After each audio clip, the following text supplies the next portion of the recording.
વિશે આપણે માહિતી મેળવીએ તો કે રોગ કહેવાય કોને પેલા લખીએ રોગ બરાબર રોગ વિશે આપણે માહિતી મેળવીએ તો કે રોગ કહેવાય કે વ્યાખ્યા આપેલી છે આપણા ટેક્સ્ટ બુકની અંદર તો કે આપણા શરીરના એક અથવા વધારે એક કરતાં વધારે અંગ જ્યારે આરામની સ્થિતિમાં હોય ત્યારે આપણે શું થાય તો કે કોઈ રોગ થયો હોય તેમ કહેવાય બરાબર એક કરતાં વધારે અંગો આરામની સ્થિતિમાં હોય ત્યારે તો અહીંયા લખ્યા આપણે આપણા શરીરના એક કરતાં વધારે અંગો આરામની સ્થિતિમાં હોય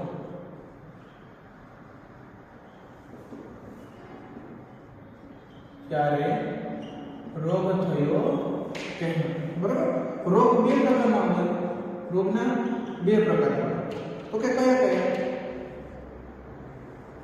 જન્મજાત બરાબર બાળકના જન્મ સમયથી જ હાજર હોય અને ઉપાર્જિત તો કે જન્મ બાદ આ જન્મ સમયથી જન્મ લીધો હોય બાળકે ત્યારે જ તેની અંદર જોવા મળે તો કે કયા કયા તો કે ડાઉન સિન્ડ્રોમ બરાબર ડાઉન સિન્ડ્રોમ કે જેમાં રંગસૂત્રમાં ચેન્જીસ જોવા મળે છે તેના લીધે શું થાય તો કે આ રોગ જોવા મળે સિકલ સેલ એનિમિયા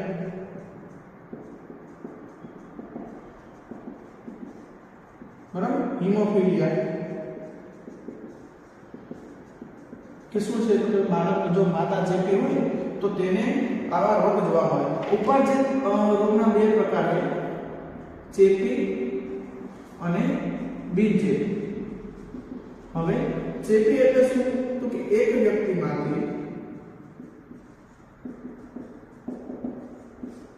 બીજી વ્યક્તિમાં ફેલાય તેને શું કહેવાય ચેપી રોગ કહેવાય છે જ્યારે બિનચેપી તો કે કોઈ પણ મનુષ્યને ચેપ લાગતો નથી તો કે અહીં એક વ્યક્તિમાંથી બીજી વ્યક્તિને ચેપ લાગતો નથી બરાબર એક વ્યક્તિમાંથી બીજી વ્યક્તિને ચેપ લાગતો નથી તો કે ચેપીમાં આપણે વાત કરીએ તો કે એઇડ્સ બરાબર શરદી આ બધા શું છે એઇડ્સ શરદી એ બધા ચેપી રોગ છે આગળ વાત કરીએ ટાઇફોઇડ ન્યુમોનિયા આ બધા શું છે તો કે ચેપી રોગ છે હવે બિનચેપીની વાત કરીએ બાળકો અહીંયા તો કે કેન્સર એલર્જી આ બધા રોગ કેવા છે તો કે બિનચેપી રોગ છે વાત કરી તો કે જે સૂક્ષ્મ જીવો છે તેના દ્વારા થતો રોગ બરાબર બેક્ટેરિયા વાયરસ ફૂગ એ બધા દ્વારા થતા રોગ પ્રજીવો તો તેમાં ફર્સ્ટ ઓફ ઓલ આપણે વાત કરીએ બેક્ટેરિયા દ્વારા થતા રોગ દ્વારા થતા રોગ તેના વિશે વાત કરીએ તો કે રોગ બરાબર રોગ કયો છે અને કેના દ્વારા થાય છે તેના વિશે વાત કરીએ તો કે રોગ છે ટાઇફોઇડ બરાબર રોગ કયો છે બેક્ટેરિયા દ્વારા થતો રોગ ટાઇફોઇડ તેમાં રોગકારક કે કયા રોગકારક કયા બેક્ટેરિયાને લીધે રોગ થાય છે તો તેમાં લખીએ રોગકારક સાલ્મોનેલા ટાઇફસ બરાબર શું થાય છે તો કે રોગકારક શું છે સાલ્મોનેલા ટાઇફી દ્વારા થતો રોગ કયો તો કે ટાઇફોઇડ એ યાદ રાખવાનું છે પછી આગળ વાત કરીએ આપણે તો કે આપણા શરીરમાં ક્યાં સ્થાન હોય સ્થાન કયા સ્થાને આવેલા હોય તો કે આપણા શરીરમાં નાના આંતરડાની અંદર આવેલા કે જ્યાં જઈને શું કરે વસવાટ કરે અને રોગના જે બેક્ટેરિયા છે તેને વધારવાનું કાર્ય કરે છે તો કે આપણે લખીએ કે નાના આંતરડા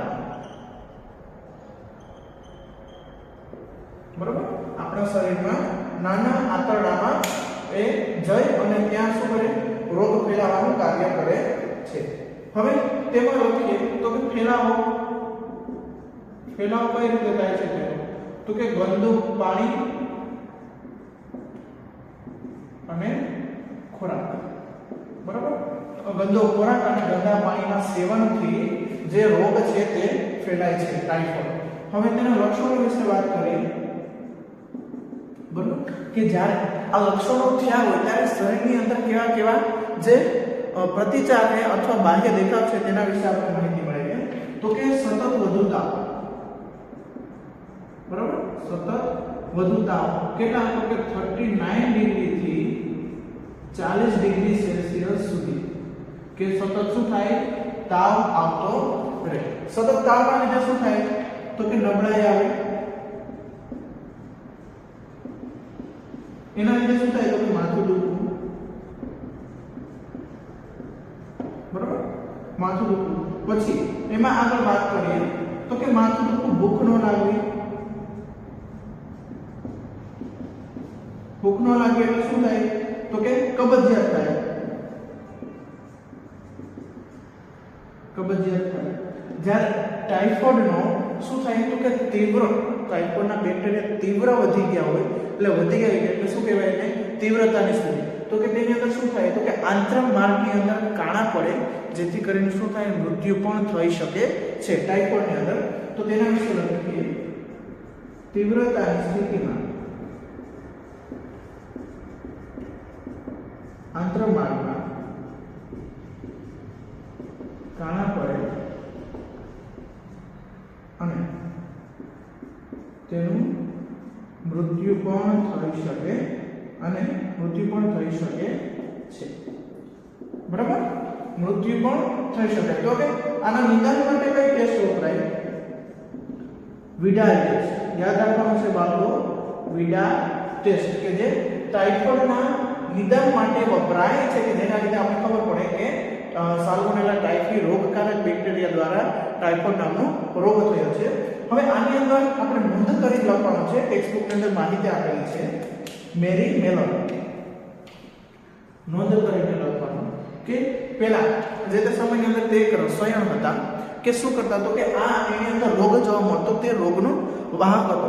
હવે આ રસાયણ હતો તે શું કરતા તો કે અલગ અલગ ઘરે જઈ અને રસોઈ બનાવવાનું કામ કરતા, જેથી આ વાહક હતા, જેથી કરીને વધારે માત્રાની અંદર જે મેરી મેલોન નામની રસોઈ તેના દ્વારા ટાઇફોઇડ નામનો રોગ ફેલાવાનો હતો. તો તેના વિશે વાત કરીએ. મેરી મેલોન, બરાબર? તે શું હતા? એક રસોઈયા હતા અને તે રોગના વાહક હતા.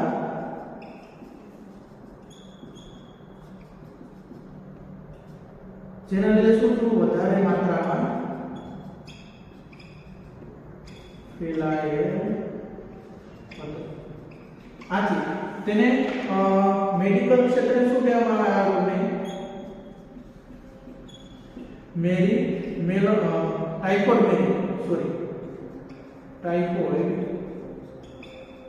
મેરી ઉપનામથી ઓળખવામાં આવે છે, કે જે શું છે? રોગ ટાઇફોઇડ. બરાબર? હવે આગળ વાત કરીએ આપણે બીજા રોગ વિશે વાત કરીએ કે જે બેક્ટેરિયા દ્વારા થતો રોગ છે. તો તેમાં આપણે માહિતી મેળવીએ.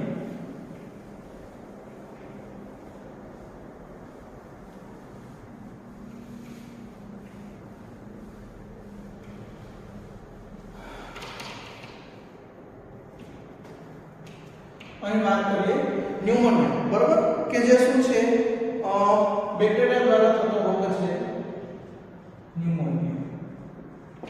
રોગકારક વિશેની વાત કરીએ, બરાબર? કે કયા બેક્ટેરિયા દ્વારા ન્યુમોનિયાનો રોગ થાય છે? તો તેમાં વાત કરીએ સ્ટ્રેપ્ટોકોકસ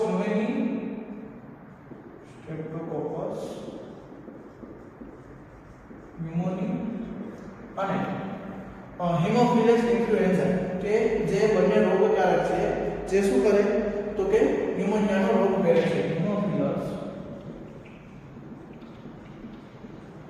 ઇન્ફ્લુએન્ઝા, બરાબર? જે શું છે? રોગકારક છે. આપણા શરીરમાં સ્થાન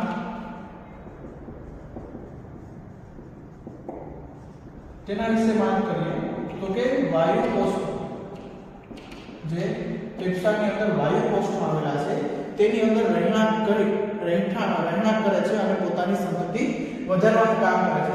પછી આગળ વાત કરીએ તો કે ફેલાવો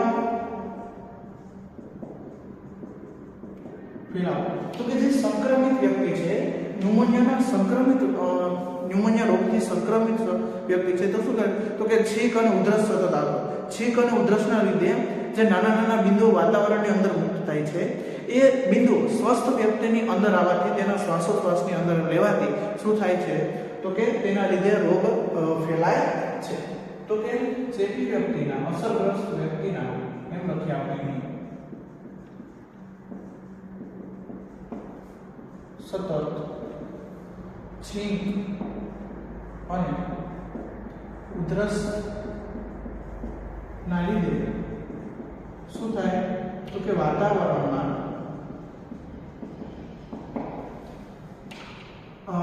બિંદુઓ મુક્ત થાય છે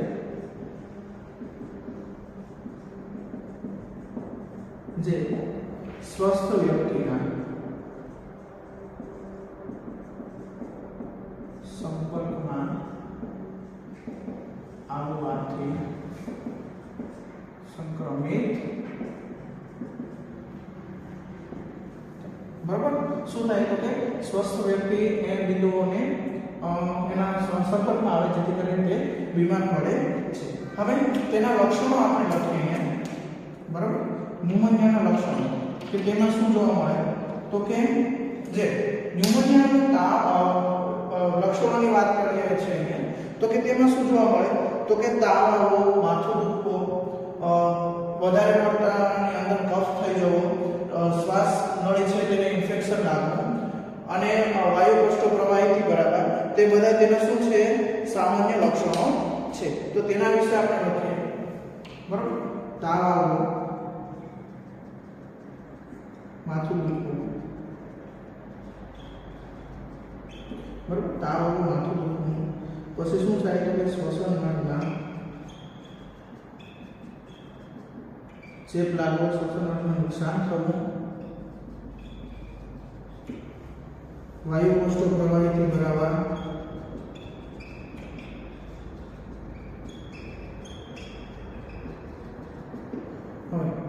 બીજું શું થાય વાયુ કોષો પ્રવાહીથી ભરાવા, કફ થવો, તીવ્રતાની સ્થિતિમાં વધારે પડતા જ્યારે આની અંદર બેક્ટેરિયા જોવાય તો કે વધારે પડતા ચેપના લીધે શું થાય તો કે નખ અને હોઠ ભૂખના રંગમાં દેખાય છે. તો તેના વિશે લખીએ નખ અને હોઠ ભૂખરા રંગના દેખાય છે બરાબર કે શું છે તે આના સામાન્ય લક્ષણો છે. બીજા બેક્ટેરિયા દ્વારા થતા રોગ તો કે પ્લેગ, ડિફ્થેરિયા એ બધા શું છે તો કે તે બેક્ટેરિયા દ્વારા થતા રોગ છે. અહીં આપણે જે ટેક્સ્ટબુકની અંદર બે બેક્ટેરિયા દ્વારા થતા રોગ છે તેના વિશે ખાસ યાદ રાખવાનું છે કે બેક્ટેરિયા દ્વારા ટાઇફોઇડ અને ન્યુમોનિયા રોગ થાય છે.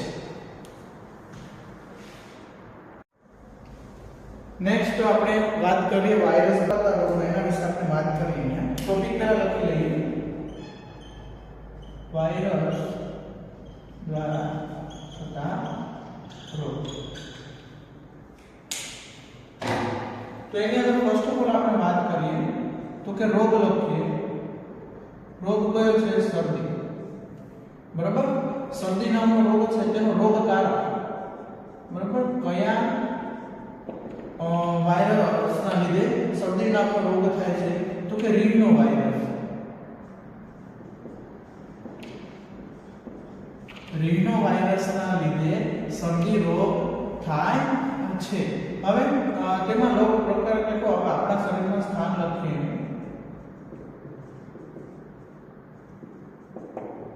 સ્થાન તેના વિશે લખીએ તો કે આપણા શરીરની અંદર શ્વસન માર્ગને શું કરે ઇન્ફેક્શન લગાડે છે પરંતુ ફેફસાને ઇન્ફેક્શન લગાડતું નથી. તો અહીંયા લખીએ શ્વસન માર્ગને સંક્રમિત કરે પરંતુ ફેફસાને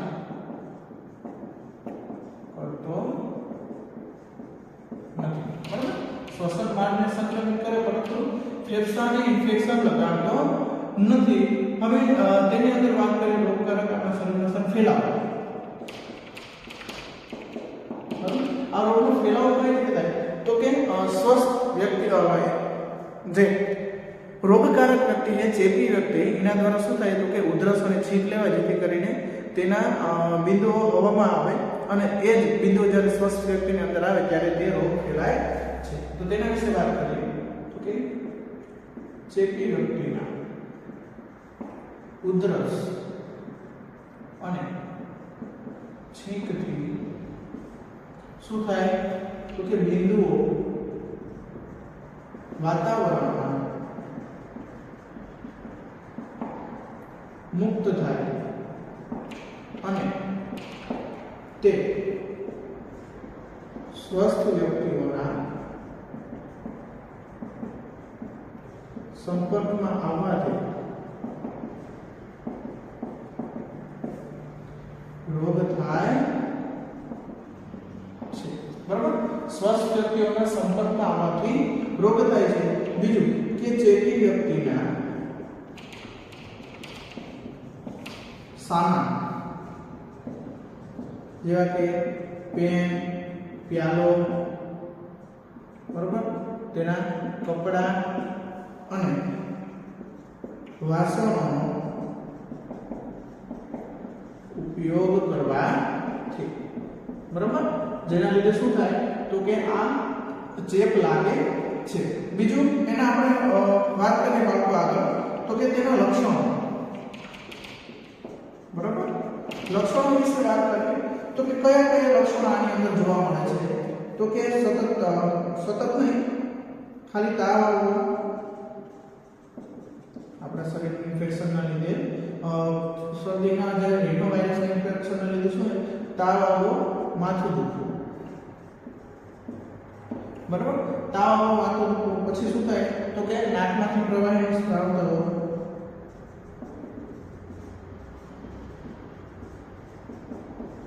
સ્ત્રાવ થવો. બીજું શું થાય તો કે નાક બંધ થવું. પછી તો કે ગળામાં ઘસારો, કફ થવો.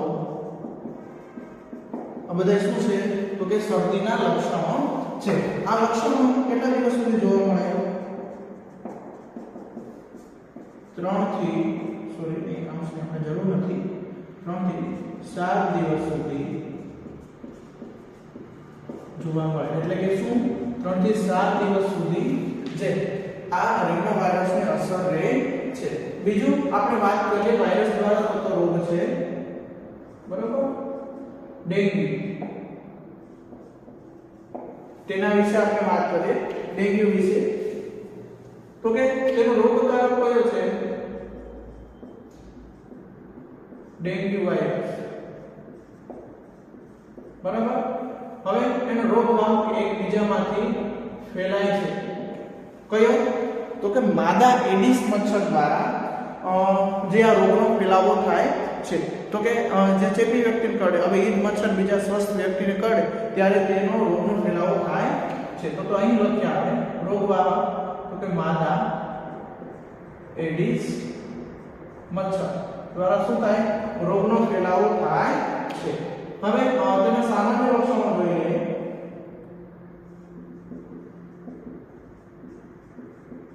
ડેન્ગ્યુ દ્વારા થતા સામાન્ય લક્ષણો તો કે તાવ આવવો, બધામાં પણ તાવ તો આવશે. તાવ આવવો, માથું દુખવું, શરીરના સાંધાનો દુખાવો થવો, પછી શરીરનો દુખાવો થવો, ઉલટી થવી, ઉબકા આવવા, આંખની પાછળના ભાગે દુખાવો થવો, લસિકા ગાંઠમાં સોજો આવવો, એ બધા શું છે તો કે તેના સામાન્ય લક્ષણો છે. તો તેમાં આપણે લખીએ તાવ આવવો, બીજું માથું દુખવું,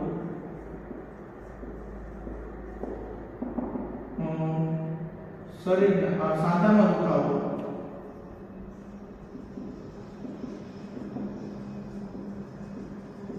બરાબર, સાંધામાં દુખાવો. પછી લખીએ આપણે શરીરમાં દુખાવો, ઉલટી થવી, ઉબકા આવવા, ઉલટી થવી, ઉબકા આવવા, આંખની પાછળના ભાગે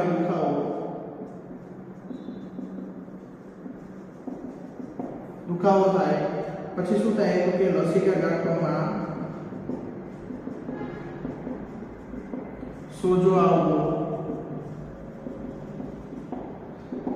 બરોબર, એ તેના શું છે સામાન્ય લક્ષણો. પણ જ્યારે તીવ્ર પરિસ્થિતિની અંદર થાય, તીવ્ર પરિસ્થિતિની અંદર ટાઇફોઇડ જોવા મળે સ્થિતિમાં શું થાય તો કે રુધિર વાહિનીઓ તૂટે છે. બરાબર, એટલે શું થાય રુધિર વાહિનીઓ તૂટે એટલે આંતરિક રક્તસ્રાવ થાય.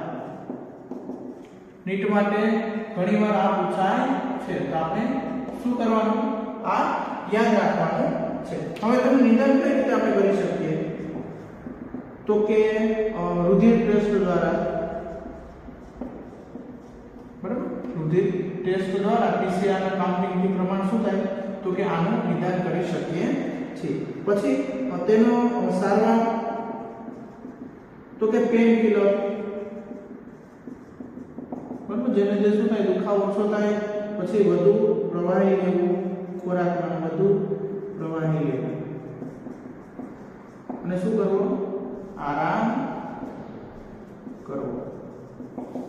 બરાબર, ડેન્ગ્યુના લક્ષણો. રોગ કયો? ડેન્ગ્યુ રોગકારક ડેન્ગ્યુ વાયરસ, રોગવાહક માદા એડિસ મચ્છર. સામાન્ય લક્ષણો તાવ, માથું દુખવું, સાંધાનો દુખાવો, શરીરમાં દુખાવો, ઉલટી થવી, ઉબકા આવવા, આંખની પાછળના ભાગમાં દુખાવો, લસિકા ગાંઠોમાં સોજા આવવો. તીવ્ર પરિસ્થિતિમાં શું થાય તો રુધિર વાહિની તૂટે, જેથી કરીને આંતરિક રક્તસ્રાવ થાય. તેનું નિદાન શું થાય તો કે નિદાનમાં રુધિર ટેસ્ટ કરવામાં આવે છે અને સારવાર તરીકે પેન કિલર, વધુ પ્રવાહી લેવું અને આરામ કરવો. એ બધા શું છે તો કે તેના સારવારના ઉપાયો છે. બીજું એક આની અંદર આપણે માહિતી મેળવીએ ચિકનગુનિયા. બરાબર, ચિકનગુનિયા વિશે માહિતી મેળવીએ.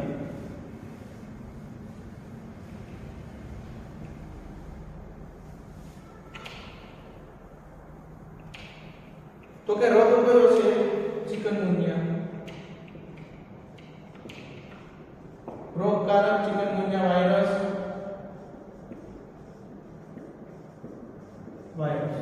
વાયરસ દ્વારા થતો રોગ છે. રોગવાહક સેમ આની અંદર પણ એ જ આવશે. શું આવશે? માદા એડિસ મચ્છર. એડિસ મચ્છરના લીધે રોગ થાય છે. હવે તેના લક્ષણો વિશે વાત કરીએ. ફેલાવો પણ સેમ જ આવશે કે જે માદા એડિસ મચ્છરના લીધે તેનો શું થાય તો કે ફેલાવો થાય છે. હવે લક્ષણો વિશે વાત કરીએ આપણે. સામાન્ય લક્ષણો કે શું થાય તો કે તાવ આવવો, શરીરમાં દુખાવો, ભૂખ ન લાગવી. બરાબર, શરીર ઉપર લાલ ટપકા જોવા મળે અને તે દુખાવો પ્રેરે છે. બરાબર, અને શું થાય તો શરીર પર લાલ ટપકા જોવા મળે અને દુખાવો પ્રેરે છે. તેનું નિદાન રુધિર ટેસ્ટ. બરાબર, રુધિર ટેસ્ટ દ્વારા તેનું નિદાન થાય છે. અને બીજું લખીએ આપણે સારવાર તો કે સેમ આની અંદર એ જ આવશે તો કે શું પેન કિલર, પછી વધુ પ્રવાહી લેવું, ખોરાકમાં અને આરામ કરવો. બરાબર, તે શું છે ડેન્ગ્યુના ચિકનગુનિયાના ઉપાયો છે. આ મોસ્ટલી નીટની અંદર આમાંથી ઘણું બધું પૂછાતું હોય તો આપણે એને ધ્યાનમાં લેવું જોઈએ. બરાબર, કૃમિજન્ય રોગો વિશે તો અહીં ટોપિક લખીએ આપણે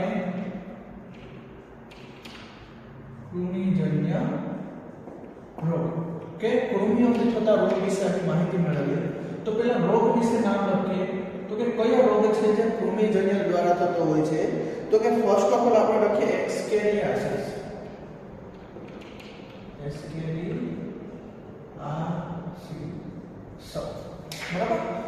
ની અંદર આપેલો છે એસ્કેરિયાસિસ કે એક રોગ છે, તો એનો રોગકારક કયો છે બાળકો, તેના વિશે આપણે લખીએ તો કે કરમિયા જેવા ગોળકૃમિ.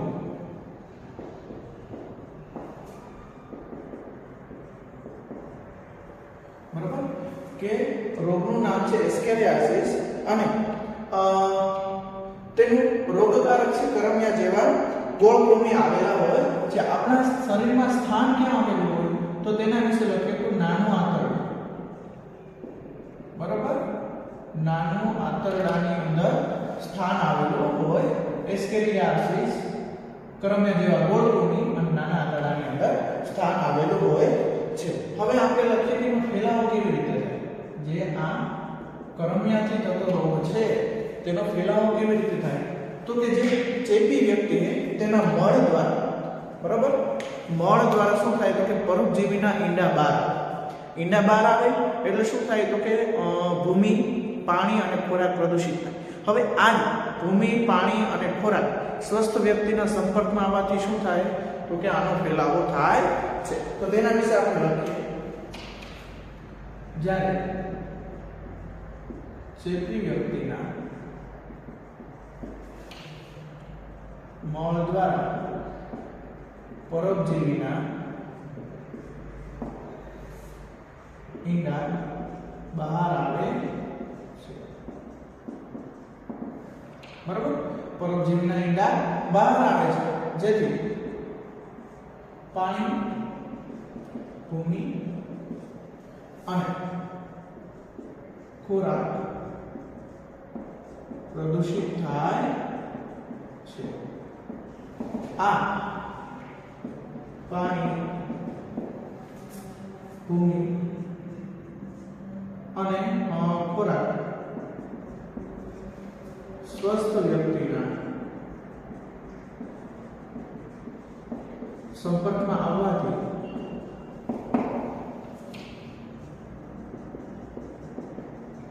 બરાબર, સ્વસ્થ વ્યક્તિના સંપર્કમાં આવવાથી ફેલાવો થાય છે. બરાબર કે શું થાય તો કે પાણી, ભૂમિ અને ખોરાક કે જે શું થયું કે પરોપજીવીના ઈંડા તે સ્વસ્થ વ્યક્તિના સંપર્કમાં આવે તો તેને આ રોગ થઈ શકે છે. હવે તેના લક્ષણો જોઈએ કે આ રોગ થયો હોય ત્યારે કયા કયા લક્ષણો જોવા મળે છે તેના વિશે માહિતી મળે બાળકો. તો કે આની અંદર સ્નાયુમય દુખાવો થાય. બરાબર, સ્નાયુમય દુખાવો થાય. પછી શું થાય તો કે આંતરિક રક્તસ્રાવ થાય. આંતરિક રક્તસ્રાવ થાય. બરાબર, જે સ્નાયુમય દુખાવો થાય અને આંતરિક રક્તસ્રાવ પણ થાય છે. એનેમિયા થાય. એનેમિયા અને જ્યારે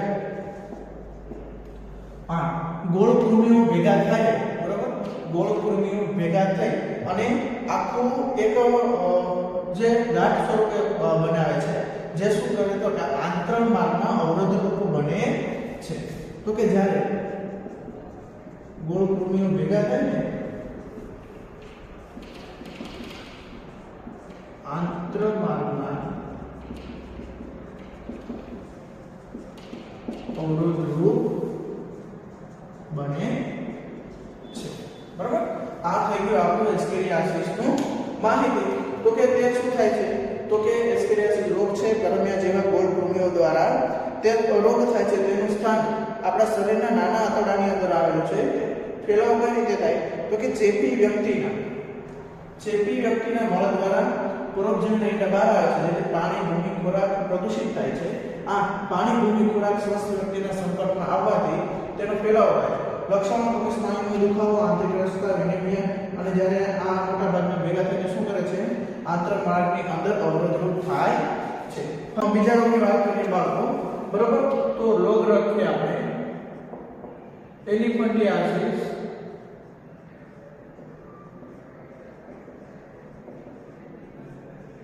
બરાબર, કે જે શું છે કૃમિ દ્વારા થતો રોગ છે. હવે તેની અંદર રોગકારક વિશે આપણે માહિતી મેળવીએ. હવે આની અંદર બે જાત આપેલી છે રોગકારકની.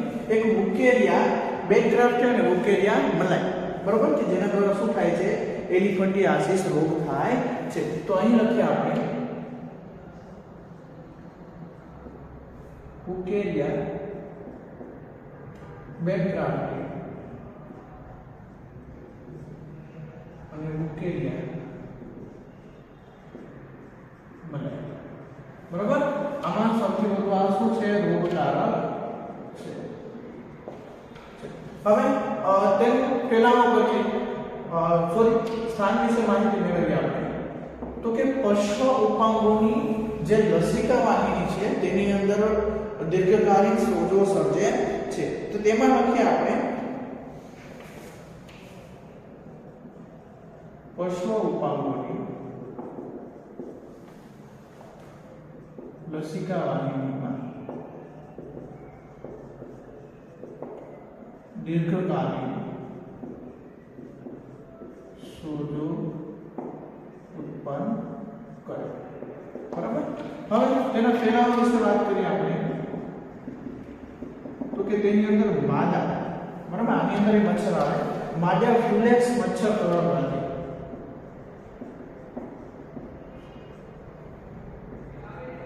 મચ્છર કરોડરજ્જુ, બરાબર. માદા ફ્યુલેક્સ મચ્છર કરોડરજ્જુ પણ થાય છે. હવે એના લક્ષણો જોઈએ. બરાબર. ફેલાવો, સ્થાન, રોગકારક, એ બધા વિશે માહિતી મેળવી લીધી. હવે તેના લક્ષણો વિશે આપણે સમજીએ.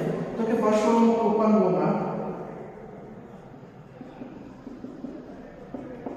દીર્ઘકાલીન સોજો ઉત્પન્ન કરે કે જે હાથી જેવા, હાથીના પગ જેવું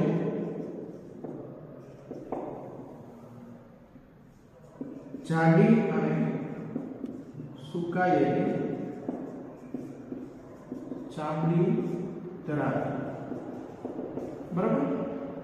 ઘણીવાર તેના લીધે પ્રજનન માર્ગના જે અંગો છે તે પણ જે પ્રભાવિત થાય છે, જેથી કરીને શું થાય? વિકૃતિ આવે છે કે તેની અંદર શુક્રકોષ અથવા અંડકોષ પ્રભાવિત થયા તો તે શું સર્જે? વિકૃતિ સર્જે છે. તો તે અહીંયા લખીએ. તો કે ઘણીવાર તેનાથી પ્રજનન અંગો પ્રભાવિત થાય જેથી વિકૃતિ સર્જે છે. બરાબર. જેથી શું થાય? વિકૃતિ સર્જે છે. અહીં આપણે જે કૃમિજન્ય રોગ આપણે ટેક્સ્ટબુકની અંદર આપેલા હતા તે પૂર્ણ કર્યા છે. કૃમિજન્ય રોગો વિશે આપણે માહિતી મેળવી. બરાબર. કૃમિજન્ય રોગ, તેના વિશે માહિતી મેળવી. તો રોગ શું આવેલું છે? દાદર. એને આપણે રિંગ વર્મ પણ કહીએ છીએ. જે વિશે આપણે બેઝિક માહિતી તો ખબર જ હોય કે દાદર કેવી રીતે ભેજનું અને હૂંફાળું વાતાવરણ હોય તેમાં વધારે વૃદ્ધિ જોવા મળે છે. તો રોગ કયો છે? દાદર. હવે તેનો રોગકારક કે કયા રોગકારકના લીધે દાદર થાય છે તેના વિશે આપણે માહિતી મેળવીએ. એના 3 રોગકારક આવેલા છે: માઇક્રોસ્પોરમ, ટ્રાઇકોફાયમ અને એપિડોમર્ટોફાયમ. જેના વિશે અહીંયા લખીએ આપણે. માઇક્રોસ્પોરમ, ટ્રાઇકોફાયટોમ, બરાબર, ટ્રાઇકોફાયટોમ અને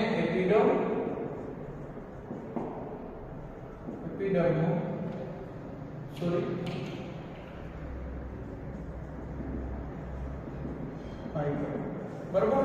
જે આ 3 શું છે? તો કે આ 3 ફૂગના લીધે શું થાય? આ દાદર નામનો રોગ થાય છે. હવે તેનું સ્થાન લખીએ. કયા સ્થાને આવેલું છે? બરાબર. આપણા શરીરની અંદર કયા સ્થાને તે જોવા મળે છે? તો કે ત્વચા, નખ અને જનનાંગીય વિસ્તારોની અંદર વધારે જોવા મળે છે. કે તેની અંદર શું થાય? તો કે આ વિકાસ પામે છે. હવે તેનો ફેલાવો લખીએ આપણે. તો કે ચેપી વ્યક્તિના કઈ પણ ચીજ વસ્તુ વાપરવાથી. તો તેમાં લખીએ આપણે ચેપી વ્યક્તિના કપડા, વાસણો બરાબર જેવી વસ્તુઓ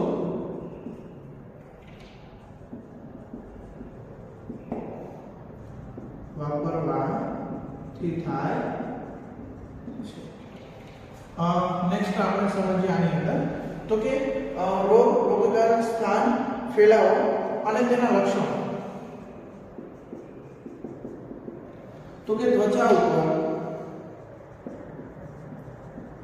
સિલ્ક અને ઉજરડા ગોળ રાઉન્ડ જોવા મળે તેને શું કહેવાય? રિંગ વર્મ જોવા મળે.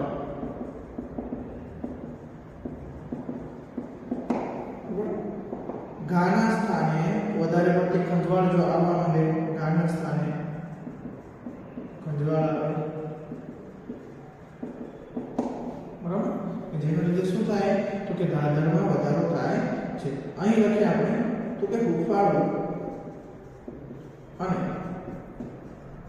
ભેજયુક્ત વાતાવરણ દાદરની વૃદ્ધિમાં વધારો કરે કે ચોમાસાની અંદર વધારે માત્રાની અંદર જોવા મળે છે. ફરીથી આપણે સમજી લઈએ દાદર અને રિંગવર્મ તો કેમાં આવે? તેની ત્રણ પ્રજાતિ માઇક્રોસ્પોરમ, ટ્રાઇકોફાઇટન અને એસિડોફાઇટન. તો ક્યાં સ્થાને જોવા મળે? ત્વચા, નખ અને જનનેન્દ્રિય વિસ્તારમાં જોવા મળે. ચેપી વ્યક્તિને કપડા વાસણ જેવી વસ્તુ વાપરવાથી ત્વચા ઉપર સિલ્ક, ઉજરડા જેવા લક્ષણો જોવા મળે અને ઘાના સ્થાને શું જોવા મળે? તીવ્ર ખંજવાળ આવવા માટે અને હૂંફાળીને ભેજયુક્ત વાતાવરણની અંદર શું થાય? જે મોસ્ટલી જનનેન્દ્રિય વિસ્તારોની અંદર વધારે જોવા મળે છે, દાદર નામનો રોગ. ઓકે, પ્રજીવજન્ય રોગ એટલે શું થાય તો કે પ્રજીવ દ્વારા સૂક્ષ્મ જીવ જે પ્રજીવ છે તેના દ્વારા થતો રોગ છે અને તેને શું કહેવાય? પ્રજીવજન્ય રોગ. તો તેનાથી કઈ કઈ રોગ થાય છે તેના વિશે માહિતી મેળવીએ. તો રોગનું પેલા નામ લખીએ બાળકો. આપણી ટેક્સ્ટ બુકની અંદર આપેલા રોગ છે અમીબિયાસિસ, તેના વિશે આપણે અહીંયા સ્ટડી કરવાનું છે. તો અહીંયા લખીએ અમીબિયાસિસ. તેને શું કહેવાય તો કે અમીબીય મરડો પણ કહેવામાં આવે છે. બરાબર, આપણે કોઈ પૂછે તો અમીબિયાસિસ કોના દ્વારા થતો રોગ છે તો કે પ્રજીવ દ્વારા થતો રોગ છે. હવે તેનું રોગકારક વિશે માહિતી મેળવી બાળકો કે જેના દ્વારા શું થાય છે તો કે અમીબિયાસિસ નામનો રોગ થાય છે, તેના વિશે આપણે માહિતી મેળવીએ. તો એન્ટામીબા હિસ્ટોલાઇટિકા કે જે શું છે તો કે પ્રજીવ છે જે શું કરે? અમીબિયાસિસ નામનો રોગ સર્જે છે. બરાબર, રોગકારક. હવે આપણા શરીરમાં તેનું સ્થાન ક્યાં છે તેના વિશે બાળકો આપણે માહિતી મેળવીએ. તો કે મોટું આંતરડું. ક્યાં સ્થાન છે? મોટા આંતરડાની અંદર તેનું સ્થાન આવેલું છે. બરાબર, કોનું? તો કે એન્ટામીબા જ્યારે શરીરની અંદર પ્રવેશે તો સૌપ્રથમ ક્યાં જાય તો કે મોટા આંતરડાની અંદર જાય છે. તેનો ફેલાવો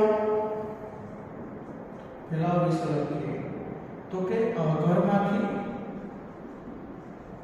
અને યાંત્રિક વાહક કે જે શું કરે છે? આ રોગનો ફેલાવો કરે છે. હવે કેવી રીતે ફેલાવો થાય છે તો કે ચેપગ્રસ્ત વ્યક્તિના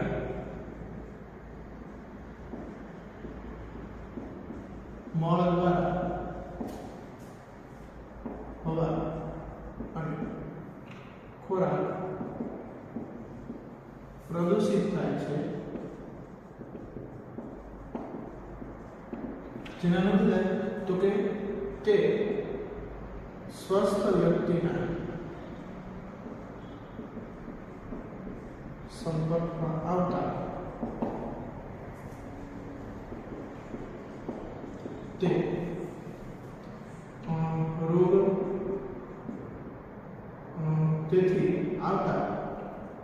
તેથી તેને ચેપ લાગે છે. કારણ કે શું છે? આ ચેપી રોગ છે કે કોઈ વ્યક્તિ છે રોગ છે તેને હવા મળ દ્વારા શું થાય તો કે હવા અને ખોરાક. બરાબર, શું હવા તો આની અંદર નહીં આવશે પાણી આવશે, બરાબર.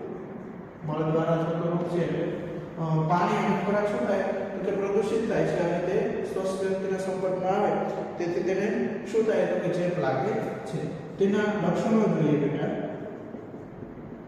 તો કે કબજિયાત થવું, બરાબર.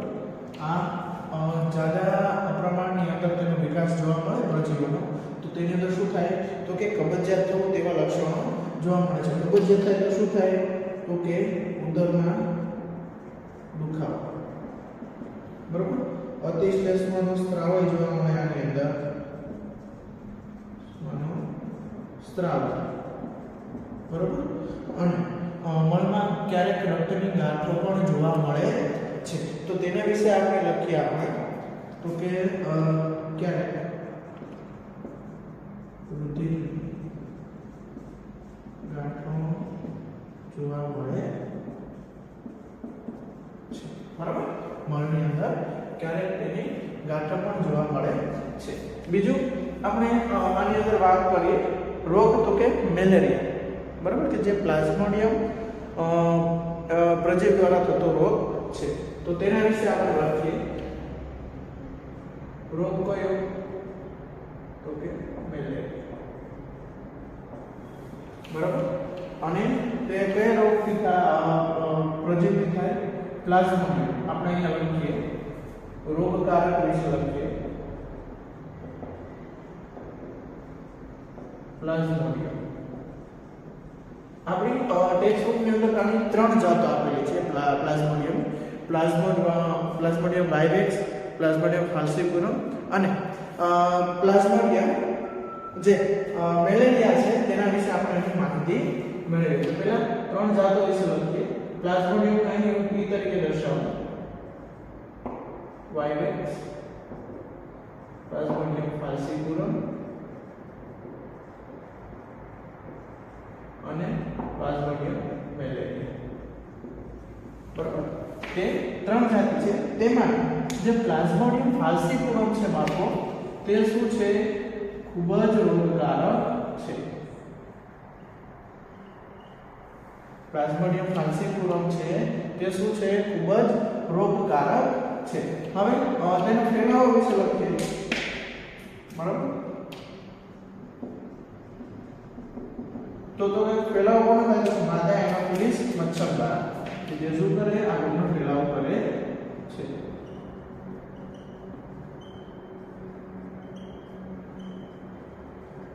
મચ્છર દ્વારા શું થાય તો કે આ રોગનો ફેલાવો થાય છે. હવે આની અંદર આપણે વાત કરીએ કે જે પ્લાઝ્મોડિયમ છે તેને પોતાનું જીવન ચક્ર ગાળવા 2 પ્રકારનું પ્રજનન કરે છે, લિંગી પ્રજનન અને અલિંગી પ્રજનન. આથી તેને શું કરવામાં આવે છે આખરી તેને 2 યજમાનની જરૂર પડે છે, બરાબર. તો તેના વિશે લખીએ તો પ્લાઝ્મોડિયમ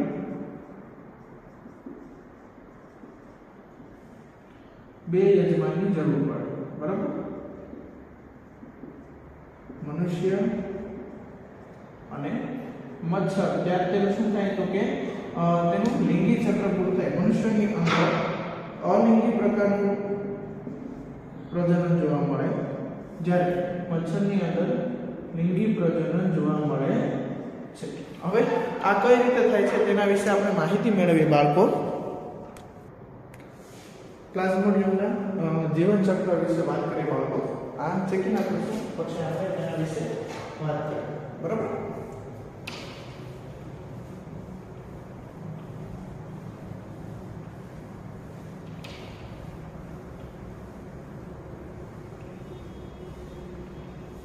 અહીંયા 2 મિનિટ રાખીશું સમજવા માટે, પછી આપણે એને પણ ભૂસી નાખીશું.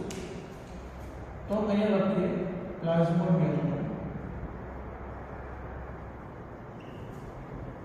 જીવન ચક્ર. તેના વિશે માહિતી મેળવીએ તો કે સૌપ્રથમ શું છે તો કે મચ્છરની અંદર રહેલું જે લાળ ગ્રંથિ તેની અંદર શું આવેલું હોય સ્પોરોઝોઇટ આવેલું હોય. હવે તે સ્પોરોઝોઇટ કેવી રીતે આવેલું છે તે આખી આપણે રચના સમજી લઈએ કે મેલેરિયા કેવી રીતે થાય છે, એટલે આપણે ખ્યાલ આવશે કે સ્પોરોઝોઇટ મચ્છરની લાળ ગ્રંથિમાં કેવી રીતે આવેલું. તો તેના વિશે લખીએ આપણે કે મચ્છરની લાળ ગ્રંથિમાં સ્પોરોઝોઇટ આવેલું હોય છે, બરાબર. મચ્છરની લાળ ગ્રંથિમાં શું આવેલું? સ્પોરોઝોઇટ આવેલું હોય. હવે તે મચ્છર જે માદા એનોફિલસ મચ્છર છે તે શું થાય તો કે તે મનુષ્યને કરડે ને ત્યારે સ્પોરોઝોઇટ છે તેના રુધિરની અંદર શું થાય તો કે વહન પામે છે. તો તેના વિશે લખીએ કે જ્યારે મચ્છર મનુષ્યને કરડે ત્યારે સ્પોરોઝોઇટ દાખલ થાય છે. હવે દાખલ થયા પછી તે ડાયરેક્ટ ક્યાં જશે તો કે યકૃત કોષોની અંદર સ્થાન લેશે. તેની અંદર લખીએ મનુષ્યની અંદર સ્પોરોઝોઇટ મનુષ્યના યકૃત કોષોમાં દાખલ થાય, બરાબર. યકૃત કોષોની અંદર દાખલ થાય તો ધીરે ધીરે શું કરશે તો તેની સંતતિમાં વધારો કરશે, બરાબર. તેની સંતતિમાં વધારો કરશે આથી શું થાય તો કે યકૃત કોષો છે તે ફૂલી અને ફાટી જશે. સમજણ? ફૂલી આની સંતતિમાં વધારો થતા યકૃત કોષો શું થાય કે ફૂલી અને ફાટી જાય. તો અહીં લખીએ યકૃત કોષો ફાટી જાય છે. ત્યારબાદ શું થાય તો કે અહીંથી સ્પોરોઝોઇટ રુધિરમાં દાખલ થાય છે, બરાબર. રુધિર મારફતે તે યકૃત કોષોની અંદર દાખલ છે, બરાબર. અહીંયા લખી શકીએ આપણે કે મનુષ્યને કરડે ત્યારે સ્પોરોઝોઇટ શું થાય તો કે તેના રુધિરમાં દાખલ થાય છે. પછી શું થાય તો કે યકૃત કોષોમાં દાખલ થાય. યકૃત કોષો ફાટી જાય તો શું થાય તો કે રુધિરમાંના જે આરબીસી રહેલા છે તેની અંદર દાખલ થાય. તો રુધિરમાંના આરબીસી અંદર દાખલ થાય છે, બરાબર. સ્પોરોઝોઇટ કેમ થાય રુધિરમાંના આરબીસી ની અંદર. હવે આપણે તેની આગળ વાત કરીએ બાળકો તો કે આરબીસી ની અંદર શું કરશે તો કે તે અલિંગી પ્રજનન કરશે. મનુષ્યની અંદર અલિંગી પ્રજનન કરશે અને તેની સંતતિ વધારશે. હવે આરબીસી ની અંદર રહેલું હિમોગ્લોબિન તેની અંદર શું કરશે તો કે ગ્લોબિનનો પ્રોટીન સ્વરૂપે ઉપયોગ કરશે અને હિમ આવેલું છે તેનું હિમોઝોઇટ નામના વિષની અંદર શું કરશે રૂપાંતરિત કરશે. કોણ તો કે સ્પોરોઝોઇટ. તો તેમાં આપણે લખીએ આરબીસી માં અલિંગી પ્રજનન કરે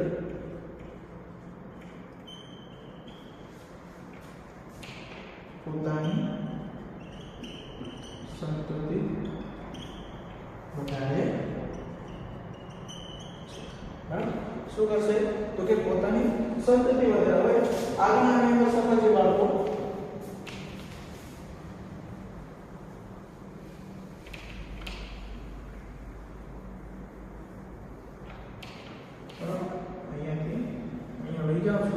ધ્યાન આપજો ક્લાસ ખૂબ જ આઈએમપી છે.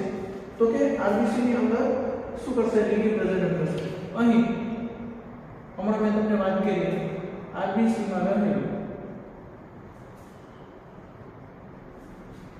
હિમોગ્લોબિનમાં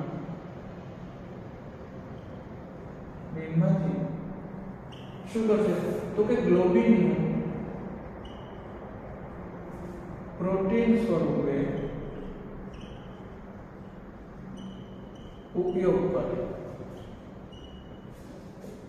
અને જે હિમ રહેલું છે હિમનું હિમેઝોઇડ અથવા હિમોઝોઇડ, બરાબર, હિમોઝોઇડ નામના વિષમાં રૂપાંતરિત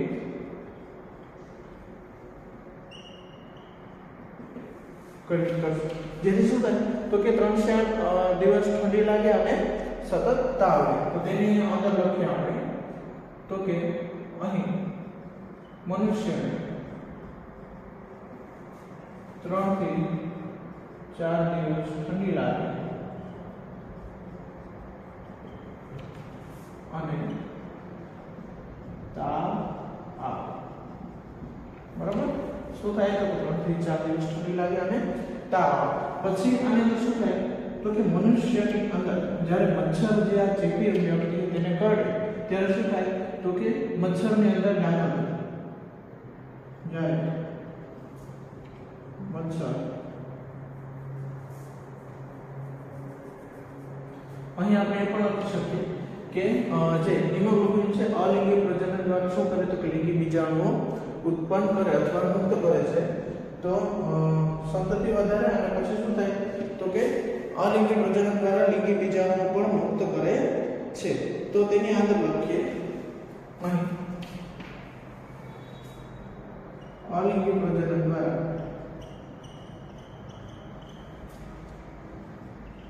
લિંગી બીજાણુઓ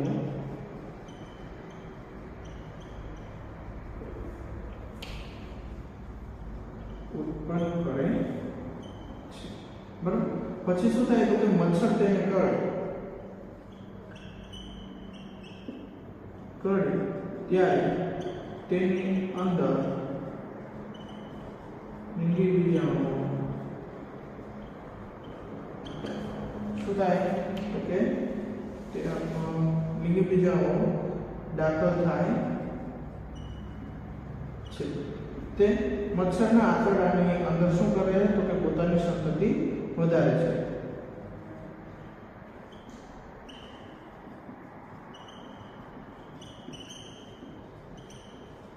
પોતાની સંતતિ વધારે અને જે તેની અંદર રહેલું સ્પોરોઝોઇડ છે તે શું થાય તો કે મચ્છરની લાળ ગ્રંથિ છે તેની અંદર સ્ટોર થાય. બરાબર? તો અહીં લખીએ આપણે ત્યારબાદ ઉત્પન્ન થયેલું સ્પોરોઝોઇડ મચ્છરની લાળ ગ્રંથિમાં સંગ્રહિત થાય. બરાબર? જે છે આખી જે મેલેરિયાની જે ઉત્પન્ન થવાની પ્રોસેસ છે અથવા તેના બીજાણુ વધવાની છે તે આખી પ્રોસેસ. હવે આપણે મેં તમને વાત કરી હતી કે સ્પોરોઝોઇડ કેવી રીતે થાય તો તેના વિશે આપણે અહીં લખીએ. ઓકે, અહીં શું થાય કે સ્પોરોઝોઇડ ફરીથી દાખલ થાય છે. સમજાણું? ફરીથી એકવાર આપણે લર્ન કરી લઈએ જેથી કરીને ખ્યાલ આવે. તો કે મચ્છરની લાળ ગ્રંથિમાં આવેલું સ્પોરોઝોઇડ જે ઉત્પન્ન થયેલું છે તે અહીં તમને સમજાવી આપણે પહોંચશું કે ખબર પડે કે જ્યારે મનુષ્યને મચ્છર કરડે છે ત્યારે શું થાય તો કે તેની અંદર રુધિર આવેલું હોય છે જેમાં સ્પોરોઝોઇડ દાખલ થાય. સ્પોરોઝોઇડ મનુષ્યના યકૃત કોષોમાં પહોંચે રુધિર દ્વારા. આથી પોતાની સંતતિ વધારવાથી શું થાય તો કે યકૃત કોષો ફાટી જાય અને સ્પોરોઝોઇડ જે છે તો યકૃત કોષો ફાટી ગયા પછી શું થાય તો કે સ્પોરોઝોઇડ રુધિરમાં આરબીસી ની અંદર દાખલ થાય જેથી કરીને તેની શું કરે તો કે આરબીસી ની અંદર અલિંગી પ્રજનન કરી પોતાની સંતતિ વધારે. હવે આરબીસી ની અંદર પોતાની સંતતિ વધારવા માટે પ્રોટીનની જરૂર પડે તો તેની અંદર શું કરે તો કે આરબીસી ની અંદર હિમોગ્લોબિન આવેલું. હિમોગ્લોબિનમાંથી ગ્લોબિનનું પ્રોટીન સ્વરૂપે ઉપયોગ કરે અને હિમનું જે છે આવેલું છે તેને હિમોઝોઇન નામના વિષની અંદર રૂપાંતરિત કરે. તેના લીધે શું થાય તો મનુષ્યને 3 થી 4 દિવસ ઠંડી લાગે અને તાવ આવે છે. હવે આપણે લખીએ કે અલિંગી પ્રજનન દ્વારા શું કરે તો કે તે લિંગી બીજાણુ ઉત્પન્ન કરે. કોણ તો કે જે પ્લાઝ્મોડિયમ છે તે. બરાબર? પ્લાઝ્મોડિયમ છે તે મચ્છરને કરડે ત્યારે તેની અંદર શું થાય તો કે મચ્છર કરડે ત્યારે તેની અંદર દાખલ થાય અને એના આંતરડાની અંદર લિંગી પ્રજનન કરી પોતાની સંતતિ વધારે અને સ્પોરોઝોઇડ નામનું વિષ ઉત્પન્ન કરે જે ક્યાં સ્થાન પામેલું હોય મચ્છરની લાળ ગ્રંથિની અંદર સ્થાન પામેલું હોય તે ફરીથી મનુષ્યને કરડે અને ફરીથી આ પ્રોસેસ ચાલુ થાય. સંપૂર્ણપણે જે સૂક્ષ્મજીવો દ્વારા થતા રોગો છે તેના વિશે માહિતી મેળવી લીધી બાળકો, જેની અંદર પ્રજીવો, બેક્ટેરિયા, ફ્લૂ, વાયરસ બધા વિશે આપણે માહિતી મેળવી. હવે આ બધા રોગોથી બચવા માટે આપણે કયા કયા પગલાં લેવા જોઈએ તેના વિશે આપણે થોડીક માહિતી મેળવી લઈએ. તો અહીંયા ટોપિક લખીએ આપણે રોગોથી બચવાના ઉપાય. તેમાં તો કે ફર્સ્ટ ઓફ ઓલ શું કરશું, વ્યક્તિગત સ્વચ્છતા રાખશું જેથી કરીને રોગ સાવ નહીવતપણે ઓછા થાય. બરાબર, તો એની અંદર લખીએ વ્યક્તિગત સ્વચ્છતા રાખવી. પછી સામૂહિક સ્વચ્છતા રાખવી જેથી કરીને એક સ્વસ્થ સમાજનું નિર્માણ થઈ શકે અને રોગકારકોની સંખ્યા ખૂબ જ ઓછી થાય.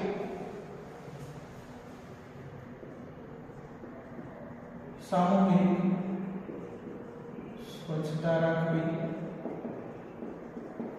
જે ખૂબ જ ગંભીર રીતે રોગ થયા છે તેના સામે શું કરવાનું, તો કે વેક્સિન લઈ લેવાની જેથી કરીને આપણે રોગકારક સામે પોતાનું રક્ષણ મેળવી શકીએ. તો તેના લખીએ આપણે, બરોબર, જે ચેપગ્રસ્ત છે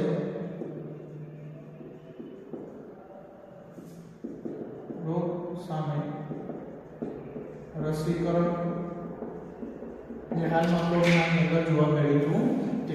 હવે આની અંદર વાત કરીએ કે જે હવા પ્રેરિત રોગો છે, બરાબર, હવાના પ્રસાર દ્વારા અથવા હવા દ્વારા જે ફેલાતા રોગો છે તેનું ટાળવા માટે શું કરવાનું, તો કે જે ભીડભાડવાળી જે જગ્યા છે તેની અંદર જવાનું ટાળવું. બરાબર, અને ચેપગ્રસ્ત વ્યક્તિનો સંપર્ક ટાળવો જેથી કરીને તેનો ચેપ આપણે લાગે નહીં. અને ભીડભાડવાળી જગ્યાએ ઓછી જવાથી શું થાય, તો કે તેનો જે ચેપ છે, હવા પ્રેરિત ચેપ છે, તેના સંપર્કમાં આપણે આવી શકીએ નહીં. તો તેના વિશે લખીએ આપણે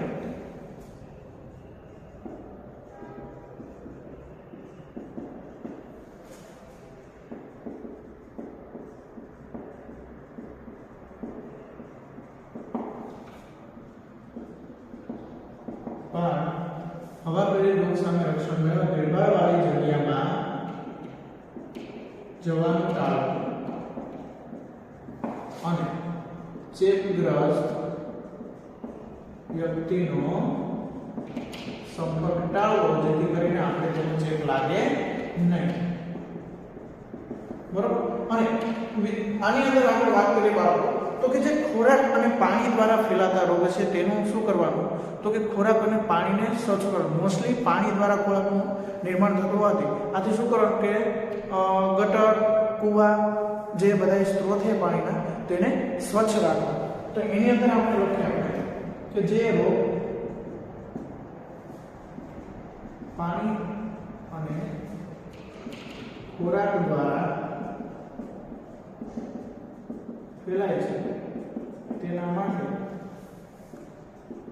ખાળ, કૂવા, બરાબર, ગટરો અને ભૂગર્ભ જળની સ્વચ્છતા રાખવી. બરાબર, પાણીના લીધે જ ખોરાક ઉત્પન્ન થાય છે. આથી પાણી સ્વચ્છ હશે તો શું થશે, ખોરાક પણ સ્વચ્છ બની જશે. હવે આગળ વાત કરીએ કે જે મોસ્ટલી ઘરોમાં કુલર જોવા મળે છે. હવે તેમાં શું થાય છે કે લાંબા સમય સુધી પાણી ભરેલું હોય છે જેથી કરીને તેની અંદર મચ્છરના ડીનો વિકાસ પામે. બરાબર, તો તેને શું કરવાનું, તો કે લાંબા સમય સુધી પાણી ભરી રાખવાનું નહીં. તો તેમાં લખીએ કુલરમાં લાંબા સમય સુધી પાણી ના રાખવું જોઈએ. બરાબર, હંમેશા સૂતી વખતે શું કરવું, તો કે મચ્છરદાનીનો ઉપયોગ કરવો જોઈએ.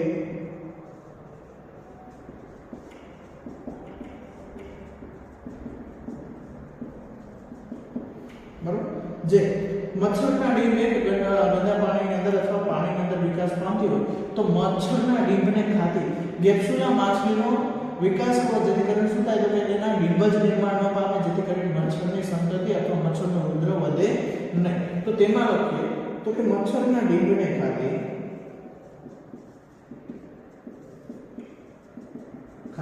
કઈ માછલી, તો કે ગેપ્સ્યુલા, સોરી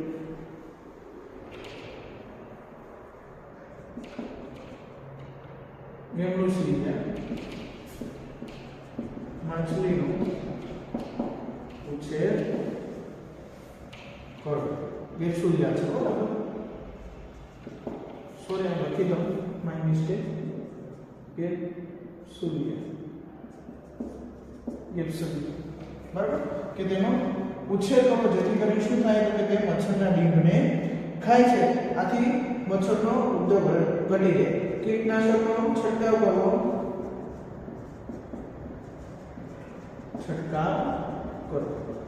જેથી કરીને શું થાય તો કે રોગ ફેલાય નહીં. કે આ બધા ઉપાયો દ્વારા શું કરીએ આપણે રોગોનું નિયંત્રણ કરી શકીએ.